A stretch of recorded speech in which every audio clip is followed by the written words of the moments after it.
उप प्रधानाचार्य महोदय, विद्वान शिक्षक साथीगण और प्यारे बच्चों, जैसे कि आप आज इस शुभ अवसर पर यानी कि राष्ट्रीय खेल दिवस हम मनाने जा रहे हैं और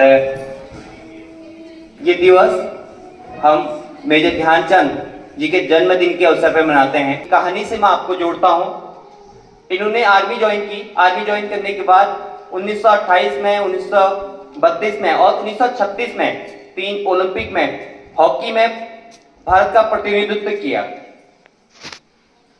जब तीसरा ओलंपिक जर्मनी में था, उसकी मैं एक कहानी आपको सुना रहा हूं। कहानी नहीं, हकीकत वो है। उस वक्त हम ब्रिटिश साम्राज्य था, उसके अधीन थे। तो समुद्री मार्ग से हम जर्मनी गए। बर्लिन में वो ओलंपिक था। तो तब वहां के जो एक तरह से तानाशाह कहे जाते थे, एडोल्फ हिटलर, उनका बहुत ज्यादा वर्चस्व वहां पे था। तो उससे पहले उन्होंने इंटरनेशनल मैचों में बहुत बार ऐसा हुआ कि उनके हॉकी स्टिक को चेक किया गया, तोड़ा गया कि कहीं में कुछ ऐसा तो नहीं जो बॉल उनके स्टिक से चिपक जाती है। तो बर्लिन ओलंपिक में जब समुद्री मार्ग से गए तो बहुत सुख सुविधाएं भारतीय हॉकी टीम के पास नहीं थे। तो भारत की टीम 1-1 की बराबरी पे थे। एक और जादूगर जिसे पूरा बर्लिन शहर देखने आया था, पूरा विश्व उस पर नजरें गड़ाए हुए था। और इस दिन मानो वो कुछ कर ही नहीं पा रहे हैं। गोल पे गोल जो करने वाली टीम है वो एक भी गोल नहीं कर पा रही है। तो सबको आश्चर्यचकित होता है कि इस बार क्या भारत ओलंपिक में जीत पाएगी। तो जो भारतीय हॉकी खेमा था काफी परेशान था। लगा कि यार इस बार शायद कुछ ऐसा ना हो कि हम हार जाएं। अगले हाफ में ध्यानचंद के ही भाई रूपचंद और ध्यानचंद दोनों ने अपने सूझ और शौक उतार लिए। भारतीय हॉकी टीम जर्मनी की टीम को 8-1 से हरा देती है। अगले हाफ में भारतीय टीम ये मैच जीत जाती है और जो पूरा स्टेडियम था, जो पूरे वहां के दर्शक थे, लगभग वो पूरा मैदान छोड़ के, पूरा स्टेडियम छोड़ के चले जाते हैं। और एडोल्फ हिटलर इससे खुश होकर ये ध्यानचंद को कहते हैं कि आप मेरी सेना में आइए।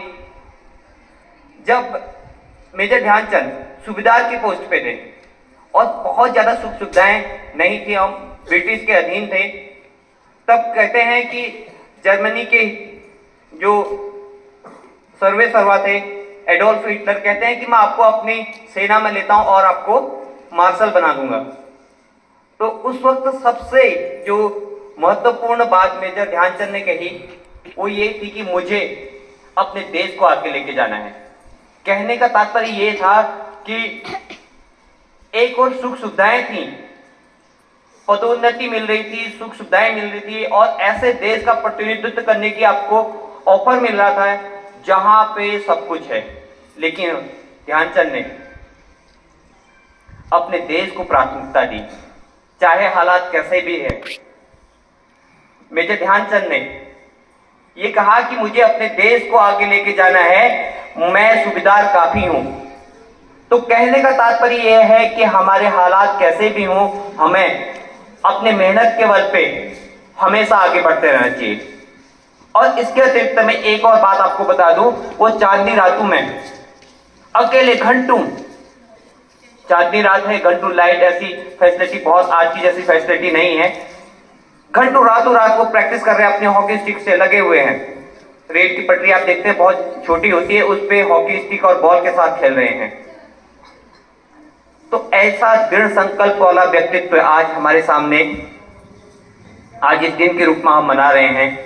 हम सब उनको स्मरण करते हैं और उनके जो भी हमारे देश के लिए, हमारे समाज के लिए महत्वपूर्ण कार्य किए गए, हमारे देश के लिए, हमारे समाज के लिए, उन्हें याद करते हैं और एक संकल्प लेते हैं कि हम अपने जीवन में निरंतर गतिशील रहेंगे, क्रियावान रहेंगे और दृढ़ संकल्प के साथ जिस भी फील्ड में जाएं, जिस भी क्षेत्र में जाएं, उसी आत्मबल के साथ जाएं जिस तरह से मेजर ध्यानचंद आगे बढ़े, हमारे देश को आगे लेके गए।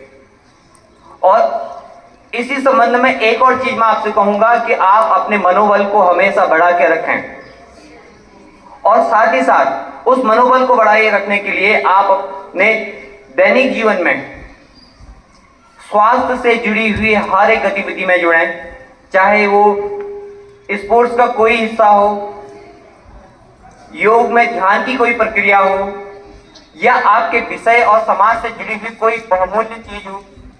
हर एक चीज से आप जुड़ें और अपने आप को, अपने व्यक्तित्व को मेजर ध्यानचंद की तरह उत्कृष्ट बनाएं। अपने समाज के लिए, अपने देश के लिए अवश्य योगदान करें। और पुनः आप सभी को राष्ट्रीय खेल दिवस की हार्दिक शुभकामनाएं। धन्यवाद।